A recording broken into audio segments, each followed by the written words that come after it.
नमस्कार दोस्तों। तो स्वागत है आपका एंसिबल के सीरीज में। आज हम बात करेंगे एंसिबल कॉन्फ़िगरेशन फाइल की। जैसे कि आपको पता है कि लिनक्स में हर एक सर्वर पे या फिर किसी टेक्नोलॉजी पे काम करते हैं तो उसका एक कॉन्फ़िगरेशन फाइल होता है। उसी तरह एंसिबल में भी एक कॉन्फ़िगरेशन फाइल है, तो उस बारे में हम बात करेंगे। कॉन्फ़िगरेशन फाइल से आप समझ गए हैं कि लगभग सारी कॉन्फ़िगरेशन जो होती है उसमें क्या क्या फंक्शंस है, क्या क्या मॉड्यूल्स है, सब चीज़ें हमने यहीं पे लिख रखी है। तो ये वो फाइल होती है जिससे जब भी ये सर्विस चलेगी इसी फाइल को ये रीड करेगी और इसी में लिखे हुए कीवर्ड्स के अकॉर्डिंग ये काम करेगा, राइट। ये होती है कॉन्फ़िगरेशन फाइल। अब बात कर लेते हैं इसका लोकेशंस का, और ये कहाँ कहाँ होती है अगर हम एंसिबल में काम कर रहे हैं तो बेसिकली देखिए, एंसिबल में 3 लोकेशंस होती है। एंसिबल कॉन्फ़िगरेशन की 3 locations. First, the default one is like /etc ansible के अंदर ansible.cfg। ओके, ये डिफॉल्ट वन है। फिर हम एक बना सकते हैं हमारे होम डायरेक्टरी में, होम डायरेक्टरी रिप्रेजेंट में कर रहा हूँ टिल्ड स्लैश ansible.cfg। इसके अलावा एंसिबल हमें आज़ादी देता है, हम जिस भी डायरेक्टरी में हैं वहाँ पे हम एक quick Ansible configuration file create करके और हम आगे अपना काम कर सकते हैं। सो उसके लिए मैं रिप्रेजेंट कर रहा हूँ सिंगल डॉट से ansible.cfg। तो इस तरह से एंसिबल की 3 लोकेशन, कॉन्फ़िगरेशन फाइल की 3 लोकेशन होती है। अब बात कर लेते हैं प्रायोरिटीज की। तो जिस तरह से लोकेशंस अपसाइड डाउन चलती है, प्रायोरिटी ऊपर से नीचे की तरफ चलती है, नीचे से ऊपर की तरफ चलती है। जैसे फर्स्ट ऑफ ऑल आपकी जो फर्स्ट प्रायोरिटी मिलेगी वो इसको मिलेगी, आपका जो करंट रनिंग डायरेक्टरी है उसमें, वर्किंग डायरेक्टरी है उसको। सेकंड आपकी होम डायरेक्टरी को।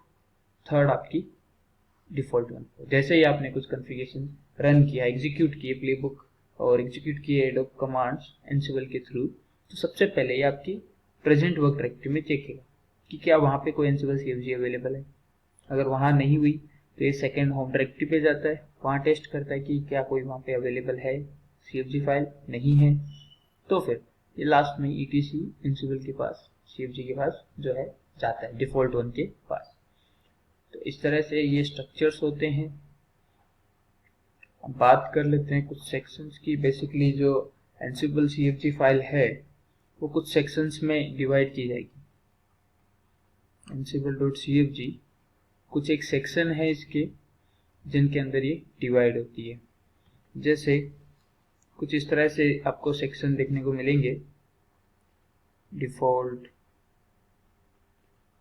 Inventory, SELinux, colour and SSH connection.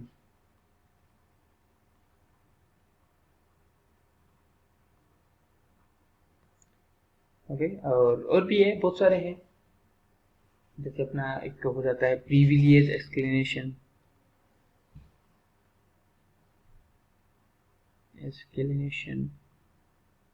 तो इस तरह से आपके और भी बहुत सारे सेक्शंस में ये डिवाइडेड होती है।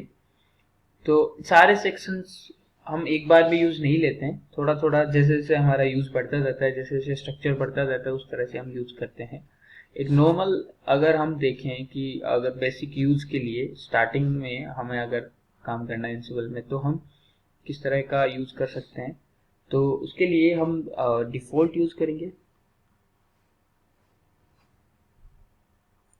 डिफॉल्ट सेक्शन, और दूसरा हम यूज करेंगे अपना escalation, privilege escalation for security, privilege escalation. ये दो सेक्शन को हम यूज करेंगे। इसमें कुछ एक कीवर्ड्स होते हैं जिनको हमें देखना पड़ता है और वो हमें इंसर्ट करने पड़ते हैं, चाहे हम किसी भी लोकेशन पे, जैसे मैंने ऊपर 3 लोकेशन आपको दी, चाहे किसी भी लोकेशन पे आप सीएफजी बना रहे हो आप इन दो को यूज करते हुए कुछ एक कीवर्ड डाल के आप अपना काम कर सकते हैं। तो चलिए मैं आपको दिखा देता हूँ कि किस तरह से CFG जो है वर्क करता है। तो सबसे पहले आपको मैं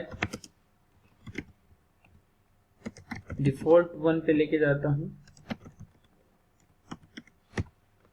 यह डिफॉल्ट वन है। यहाँ आप देखेंगे फर्स्ट ऑप्शन हमारा डिफॉल्ट का है, फर्स्ट सेक्शन।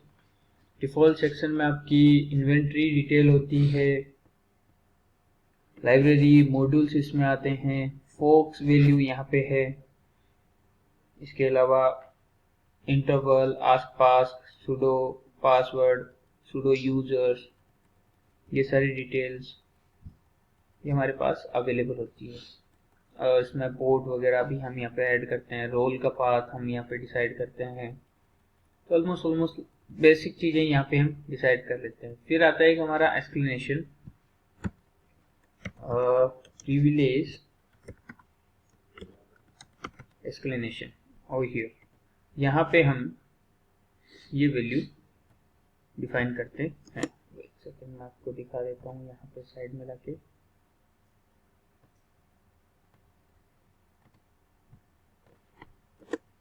ये प्रिविलेज एक्सप्लेनेशन की वैल्यूज होती है।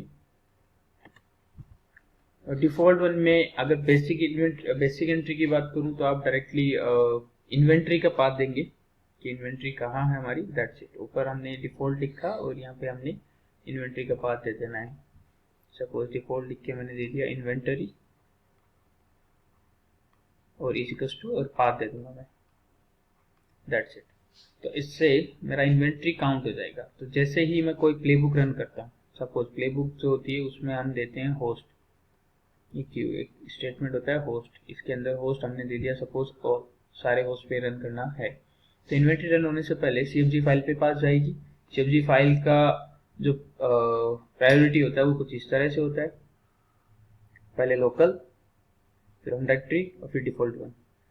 और फिर जैसे इनको CFG फाइल मिली, CFG फाइल के अंदर ये डिफॉल्ट सेक्शन में जाके इन्वेंट्री चेक करेंगे कि इन्वेंट्री कौन सी है। इन्वेंट्री का पाथ हमने यहाँ पे दे रखा है। हर डायरेक्टरी में जितनी भी CFG फाइल है उनमें सब में अलग अलग कर सकते हैं, बट जो बाय डिफॉल्ट वाली है उसमें ये जो हमारी डिफॉल्ट वन है इसमें जो पाथ होता है वो होता है /etc ansible host, ये वाला पाथ डिफाइन होता है। तो ये तीन वैल्यू जो है डिफॉल्ट में इन्वेंट्री वाला ऐड करके 2 लाइन ये ऐड किया और 4 लाइन ये ऐड किया हमने। ये जो कमेंट है ये हटा दीजिएगा। ये इतनी एंट्री अगर आप CFG में कर लेते हैं, आपने कहीं और बना रहे हैं तो आपको डिफॉल्ट वन में कोई छेड़छाड़ नहीं करनी है। कहीं और बना रहे हैं आप, अपने लोकल डायरेक्टरी पे बना रहे हैं, होम डायरेक्टरी पे बना रहे हैं, तो इस कंडीशन में आप ये वैल्यूज जो है इंसर्ट कर सकते हैं और आपका एक CFG फाइल रेडी हो जाएगा। बस ध्यान रखिएगा कि इन्वेंट्री के अंदर आपने पाथ वही दिया है। इसके नेक्स्ट वीडियो में मैं इसी का प्रैक्टिकल दिखाऊंगा और कुछ एक एक्स्ट्रा फीचर्स भी जो हम CFG के अंदर कर सकते हैं और कुछ प्रैक्टिकल के साथ भी आपको मिलूंगा। बने रहिए सीरीज के साथ। Thank you so much for watching.